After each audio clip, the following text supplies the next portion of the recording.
मैं हूं कॉस्टेंशा और आप देख रहे हैं केकेएन लाइव। आज पूरे विश्व में एड्स को लेकर हाय तौबा मची है। जानलेवा बीमारी तो और भी है, फिर एड्स को लेकर इतना शोर क्यों? इसी सवाल को जानने के लिए मैंने बिंदुवार रिपोर्ट तैयार किया है। तो आइए देखते हैं हमारी ये रिपोर्ट। आंकड़ों पर नजर डालें तो विश्व की करीब 4 करोड़ 20 लाख लोग एड्स की चपेट में आ चुके हैं।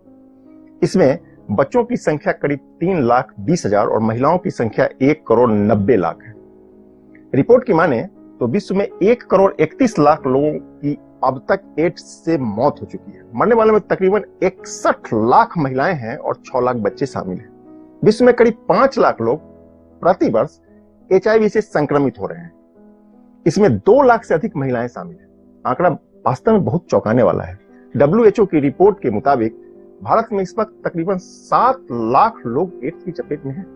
इसमें बच्चों की संख्या करीब 1,20,000 और महिलाओं की संख्या 2,56,000 के करीब है।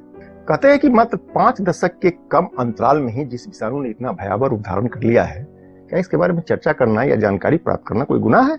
मेरे समझ से तो नहीं। दरअसल भारत में यौन शिक्षा का अभाव एड्स के प्रचार और प्रसार के लिए बहुत बड़ा बाधक है और एड्स को एक खतरनाक अवस्था में पहुंचा दिया है। तो आइए जानते हैं एड्स है क्या। एड्स यानी acquired immune deficiency syndrome. Acquired मतलब हम प्राप्त करते हैं, अपने से नहीं होता है। प्राप्त क्या करते हैं? एचआईवी। इसके विषाणु का नाम है एचआईवी यानी ह्यूमन इम्यूनोडिफिशियंसी वायरस। इसी के शरीर में प्रवेश कर जाने से एड्स हो जाता है। इसका निवास स्थान जो है शरीर में ये 4 जगह पाया जाता है। पुरुष के सीमेन शुक्राणु में पाया जाता है, महिलाओं के विजाइनल फ्लूइड यानी योनि रस में पाया जाता है, ये ब्लड में पाया जाता है और ब्रेस्ट मिल्क यानी स्तन के दूध में पाया जाता है। 4 ही जगह पाया जाता है। शरीर में यह 4 प्रकार से प्रवेश भी करता है। असुरक्षित इंटरकोर्स करने से पैदा होता है, अप्राकृतिक यौनाचार से पैदा होता है, खून ब्लड ट्रांसफ्यूजन मतलब खून के मिलन से, या आप खून चढ़ा रहे हैं, नीडल से चढ़ा रहे हैं, ब्लेड से चढ़ा रहे हैं, तो उससे ये हमारे शरीर में पैदा होता है।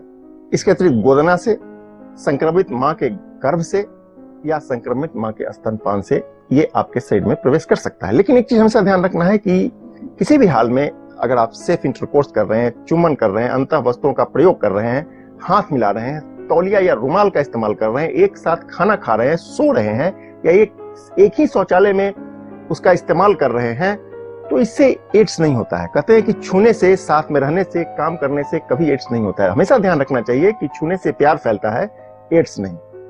अब हम इसके बारे में थोड़ा और विस्तार से जानें कि ये आखिर हमारे शरीर में कैसे होता है, कैसे इसका क्या तरीका है होने का। तो इसके बारे में अगर हम जानते हैं तो इस पता चलता है कि हमारे शरीर के सर्कुलेटरी सिस्टम, परिसंचरण तंत्र में रक्त की बहुत बड़ी भूमिका है। यह रक्त मुख्य रूप से 3 प्रकार का होता है, आरबीसी, डब्ल्यूबीसी और प्लाज्मा। इसमें जो डब्ल्यूबीसी है उसका बहुत महत्व है हमारे शरीर में रोग प्रतिरोधक क्षमता को एडॉप्ट करने के लिए, उसको मजबूत करने के लिए। इसी में छिपा होता है, डब्ल्यूबीसी में छिपा होता है रोग प्रतिरोधक क्षमता। तो बताते चलें, मनुष्य के शरीर के कुल वजन का 7 या 8% रक्त होता है। इसमें 4,000 से 10,000 माइक्रोलीटर डब्ल्यूबीसी पाया जाता है। कहते हैं कि 7,000 माइक्रोलीटर डब्ल्यूबीसी शरीर में औसत माना गया है। एचआईवी के विषाणु इसी डब्ल्यूबीसी को मारकर मनुष्य के रोग प्रतिरोधक क्षमता को नष्ट कर देते हैं। दरअसल यह डब्ल्यूबीसी 5 प्रकार का होता है।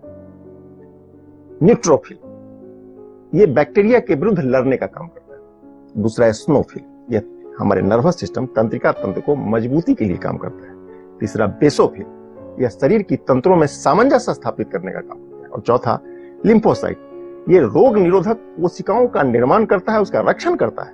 यह 2 प्रकार का होता है, T4 और T8। विषाणु का हमला पहले T4 पर होता है, किंतु T8 क्षतिग्रस्त होने के बाद कोई भी दवा शरीर पर असर नहीं कर सकता है और हमारा शरीर धीरे धीरे बेजार होने लगता है, हम बीमार होने लगते हैं। और 5वां मोनोसाइट, यह शरीर का रिजर्व फोर्स माना गया है। यह रोग होने की परिस्थिति में, विशेष परिस्थिति में जरूरत पड़ने पर हमारे शरीर में सुरक्षा का दायित्व संभालता है।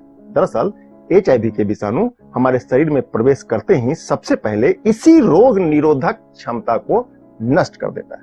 इसको समझने की चीज है। एड्स के जब ये एक बार हमारे शरीर में प्रवेश कर जाता है तो हमारे शरीर में इसके कुछ लक्षण पाए जाते हैं, जैसे बहुत लंबे समय तक सूखा खांसी का होना, डायरिया का लगातार होना, बुखार का बार बार या लगातार होना, सुबह से ही थकान महसूस होना, मुंह में बार बार छाले का निकल आना, लंबे समय तक चर्म रोग का रहना, गिल्टी निकल जाना, सूजन ठीक नहीं होना, रात को अकारण ही पसीना निकलने लगना, स्मरण शक्ति कमजोर पड़ जाना, शरीर का वजन में तेजी से गिरावट होना शुरू हो जाना। इसके अतिरिक्त वहां अन्य सभी बीमारी जो जल्दी ठीक न हो तो संभव है कि आप इस रोग की चपेट में आ गए हैं। इसके जांच की व्यवस्था है। इस अवस्था में आने पर जांच करा लेना चाहिए। वर्तमान में HIV के 4 प्रकार की जांच हमारे यहाँ उपलब्ध है।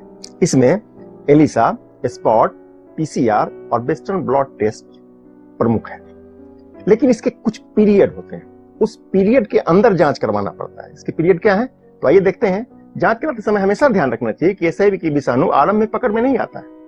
जो उसका सबसे फर्स्ट पीरियड है, इसको मुख्य रूप से हम 3 भागों में 3 पीरियड में बांटते हैं। फर्स्ट पीरियड जो है उसको कहा गया है विंडोज पीरियड। यह संक्रमण के 3 महीने से 6 सप्ताह तक का हो सकता है, कभी कभी यह 3 से 6 महीने तक का भी हो जाता है। दूसरा पीरियड होता है एसिम्प्टोमेटिक पीरियड।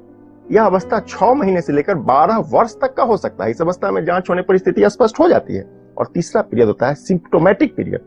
दरअसल इसी अवस्था को एड्स कहा जाता है। इस अवस्था में पहुंचने के बाद मनुष्य की आयु अमूमन 2 वर्षों की हो जाती है। दरअसल इसका अभी तक कोई ठोस उपचार नहीं है। हालांकि बाजार में आज बहुत सारी दवाएं मौजूद है जिससे आयु को बढ़ाया जा सकता है, लेकिन कोई ठोस इलाज अभी उपलब्ध नहीं है। तो बचाव, जानकारी ही इसका सबसे बड़ा बचाव है।